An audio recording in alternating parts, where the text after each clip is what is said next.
Hey, beautiful. Welcome to the Not Another Mom podcast. It's time to take that mom hat off because this is after hours and I'm making you off the clock.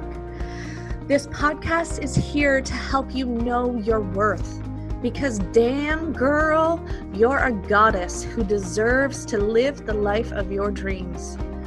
I'm your host, Leslie Sprague, and we talk everything from manifesting to motherhood. Yes, those little monkeys will still creep in here or there. Spirituality to girl talk with your besties, and from business to finding that balance in life. I'm here to remind you that you are worth it. Life gets to be easy for you, and your dreams really can come true. So grab your favorite glass of wine, craft beer, or if you're a whiskey and diet kind of girl, grab that and let's get this show on the road. Hey everybody, and welcome back to the Not Just Another Mom podcast. I am your host, Leslie, and as always, I am so grateful that you have decided to join me here today. Okay, so exciting news here on the homestead. I have been teasing my children that we are going to call our place the Funny Farm because they are a hoot and there's always never a dull moment with them. So we have recently expanded our horizons and we brought home 5 baby chicks. So we are going to attempt backyard chicken keeping and see how that goes. So if you want to check out my journey, follow me up on Instagram and we will be sure to update you on the goings on of all things chicks. So my children are very intelligent because my daughter doesn't like the idea of killing animals to eat.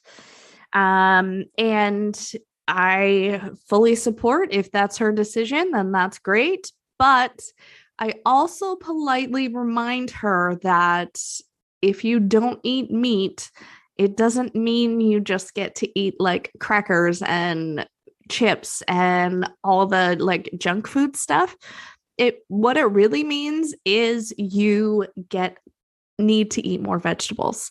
And once she realizes that, then she usually changes her tune.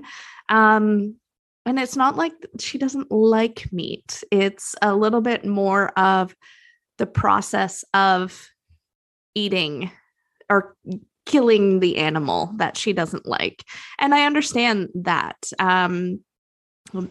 And my personal viewpoint on that perspective, didn't think I would go into this topic when we first started, but my personal perspective is that this is the circle of life and the lion doesn't think twice when he goes to kill the zebra. So we are all here for a divine good, and that's just how things are. And if we really wanted to get into that whole spiel, which we're not going to, but you could also argue that the plants and vegetables that we grow are living things as well, and we kill them for nourishment as well. So anyway, random segue into today's topic, but yeah, so the kids are super excited about these baby chicks, and we have had the biggest debate over what to name our chickens. I wanted to go like crazy old lady names. Like I was thinking Gertrude and Blanche and, Dorothy, Beatrice, those kinds of things. My daughter immediately vetoed all of our names. So we had a little family battle going on about all that. And then my husband actually started the process rolling, and he suggested the name Smalls. And we all just loved it because we are very big movie buffs in this household. And Smalls actually comes from the movie The Sandlot, which Tom and I loved as children, and we have now passed that love on to our kids as well. But so the actual quote in the movie is like, "You're killing me, Smalls." So we just thought that'd be hilarious to like say to the chickens. So Smalls is one, and then it kind of spiraled from there. All of the chickens' names are related back to a movie quote. So another one is Snowflake. And if you are a fan of the Ace Ventura Pet Detective movie, that was back out, I think, in the early 90s.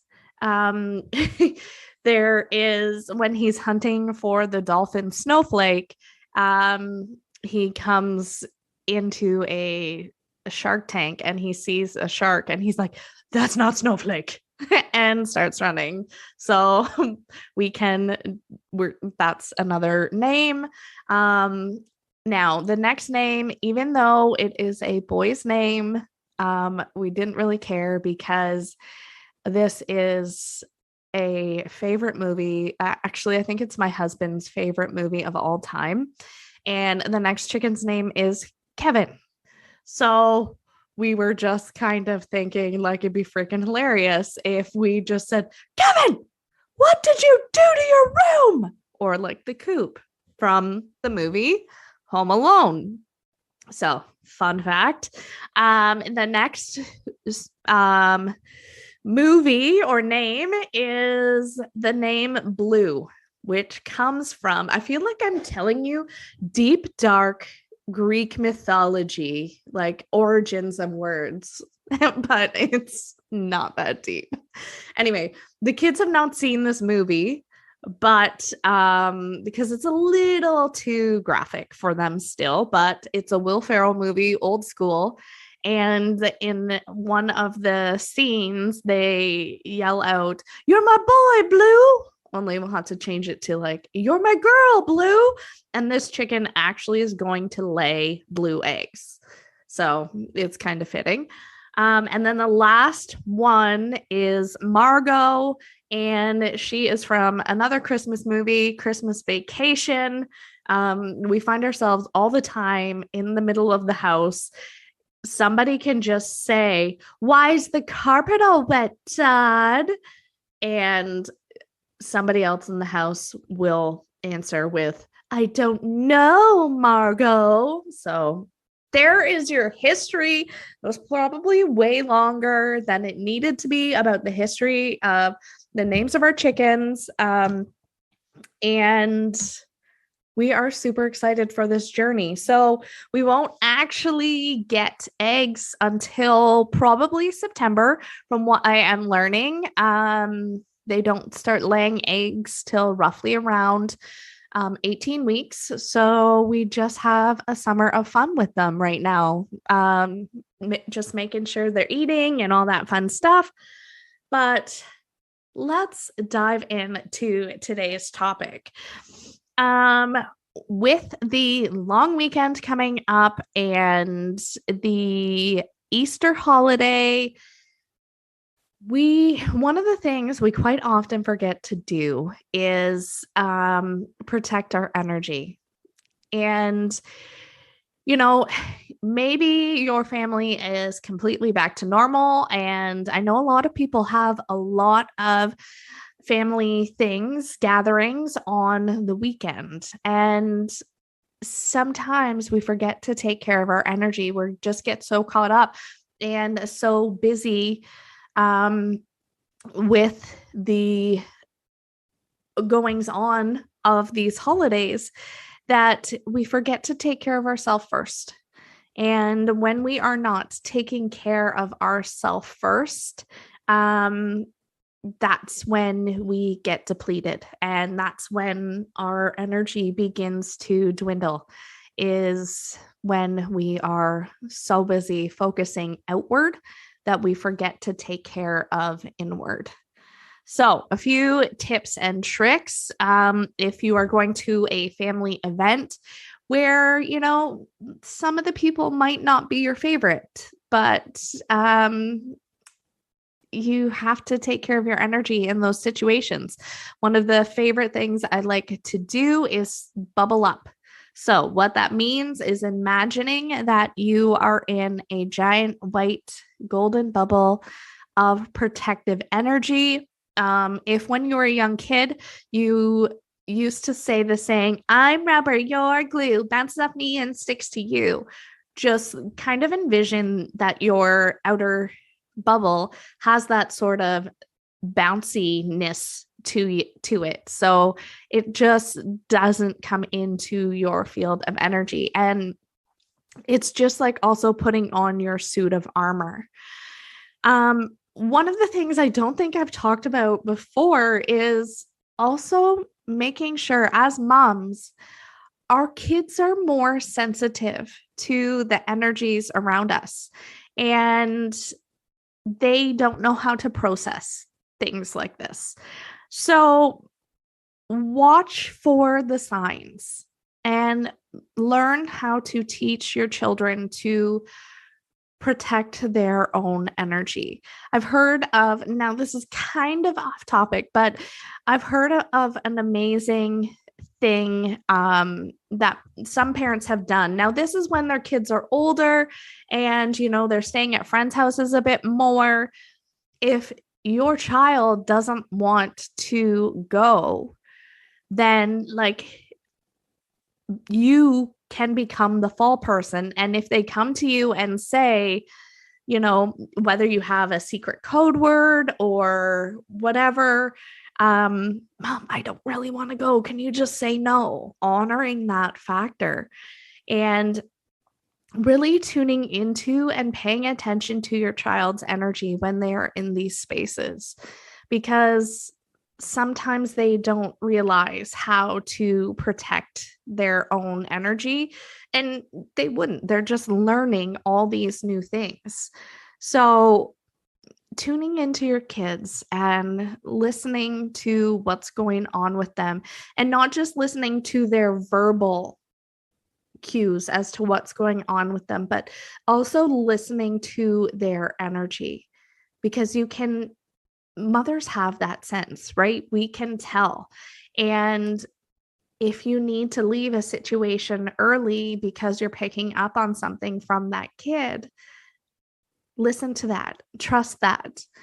And it just goes back to learning to trust your own intuition when it comes to your child too, about yourself and about your child, doing what is best for them.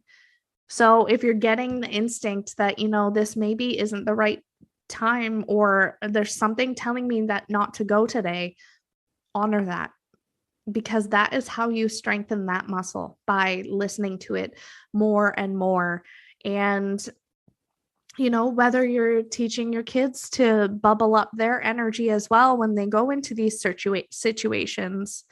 Sometimes when there's lots of family in, or not just necessarily family, lots of people in a space, it can be very distracting or draining on your energy. And when you take these protective measures, that is how you keep yourself safe, keeping those boundaries. And then at the same time, just finding that balance of enjoying yourself in the weekend, enjoying the downtime to yourself, and enjoying that quality time with your family. And one of the other best things that you can do too is, if you're going into a situation and you don't really feel like canceling or whatever, but you're like, oh, this is going to be the most horrible thing that I have ever, I know it's going to be horrible. I don't even want to go to this thing. One of the ways to switch your energy around it is what if that situation gets to be even better than you imagined? So flipping the script that is playing in your head. And maybe it is the most wonderful time that you have. And the person that you are dreading ending up seeing, and it's not that it's that all the time either, because there is, that's just the immediate example that pops to my head. But when that happens, you can flip the script and maybe that person doesn't even show up, but it allows space for you to open up and expand. So just be mindful. I think my biggest takeaway from this episode for you is to be mindful of your energy. Listen to those intuitive nudges. They're not just there for shits and giggles. They're there to guide you. And really remember and listen to those nudges you're getting from your kids. So with that said, I hope you guys have a happy Easter and enjoy your long weekend. Because one of the things that is guaranteed in life is that we won't get these moments again. These moments with our kids, or these moments of peace and joy and all that good stuff. So just enjoy your time. Find something to look forward to this weekend. If you don't have anything to look forward to, I guarantee there will be something that you can find. I hope you guys have an amazing weekend, and we will chat soon. Thank you so much for listening. If you love this episode, will you do me a favor and help spread the love? Go ahead and leave a 5-star review and share this episode on your Insta stories. If we aren't yet connected on Instagram, come follow me at Leslie & Co XO. And since everybody spells my name wrong, that's Lesley & Co XO. And leave me a line and say hi. Have an amazing day, beautiful, and we'll catch you next week.